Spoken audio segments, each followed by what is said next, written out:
Pria Yahudi ini bekerja di pabrik sebagai pembasmi tikus. 1 ekor 5 penny, 10 ekor 5 sen. Akhirnya ia dan istrinya bisa membeli kuburan. Ratusan tikus mendatanginya. Karena diburu, pria itu lalu jatuh ke dalam bak asinan. Pabrik kebetulan bangkrut saat itu. Bak asinan disegel. Tidak ada yang tahu di dalamnya ada orang. Ia ikut diasinkan bersama timun. 100 tahun pun berlalu.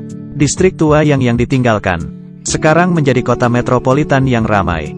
Tapi, bekas pabrik ini masih utuh.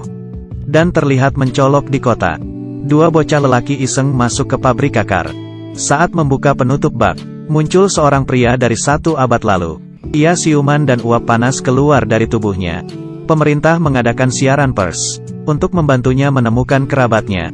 Tapi, istrinya telah meninggal 80 tahun lalu. Hanya 1 kerabatnya yang hidup, yaitu cicitnya, Ben. Ia tinggal di kota itu. Pertemuan antar waktu ini membuat keduanya terharu, apalagi tampang keduanya sangat mirip. Ben membawa kakek buyutnya, Herkel, tinggal di kota.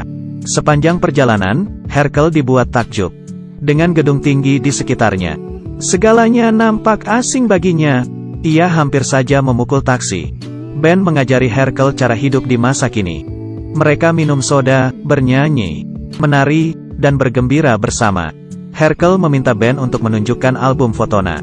Melihat foto dirinya, istrinya, anaknya, dan cucunya, Herkel merasa sedih. Ia ingin pergi melihat kuburan istrinya. Tapi, sesampainya di sana, ia kaget. Kuburan mahal itu berubah menjadi tak terurus. Tak cuma kotor dan rungkut, juga ada sebuah papan iklan yang menghalangi sinar matahari. Herkel sedih bukan main. Saat ia berdoa, tukang datang untuk mengganti iklan. Ia meminta tukang untuk melepas papan itu. Tukang malah mengatainya sinting. Ia lalu adu jotos dengan tukang. Tak lama, Herkel ditangkap polisi. Ben juga kena getahnya. Keduanya ditahan. Ben menguras tabungannya untuk membayar jaminan. Keduanya pulang. Herkel tetap ngotot untuk melepas papan iklan. Ben memberitahunya, butuh $200.000. Ia tak punya uang sebanyak itu. Ben giliran memarahi kakek buyutnya. Menurutnya, Herkel egois dan suka cari masalah. Herkel marah dan mengatainya tidak berbakti. Saat aku lahir, kamu masih DNA. Mereka cekcok. Herkel membanting pintu dan pergi. Ia ingin hidup mandiri di kota. Untuk membuktikan Ben bodoh. Untung saja, 1 abad lalu ia bekerja di pabrik asinan. Herkel menguasai teknik pengasinan. Karena tidak mampu membeli timun, ia memungutnya. Ternyata ada banyak di tong sampah. Juga ada garam dan botol bekas. Cara memasak asinan cukup mudah. Ia memasukkan timun ke botol dan menaruhnya di meja. Lalu menunggu air hujan memenuhi botol. Asinan yang dibuat dengan teknik kuno 100 tahun lalu selesai. Asinan Herkel yang dijual di jalanan New York menjadi populer. Asinan alami tanpa kimia Herkel mendatangkan keuntungan besar. Di TV, ia mengejek cucunya lemah. Ben jadi emosi. Gara-gara ulahmu, aku ikut di penjara. Kenapa masih menghinaku? Ben menelepon badan pengawas makanan untuk melapor. Herkel langsung diperiksa. Dagangannya disita dan ia didenda $12.000. Herkel kaget saat meratapi nasibnya. 2 pelanggan lama memberinya solusi. Herkel dapat mengajari siswa magang untuk membuat asinan. Siswa magang tidak usah digaji.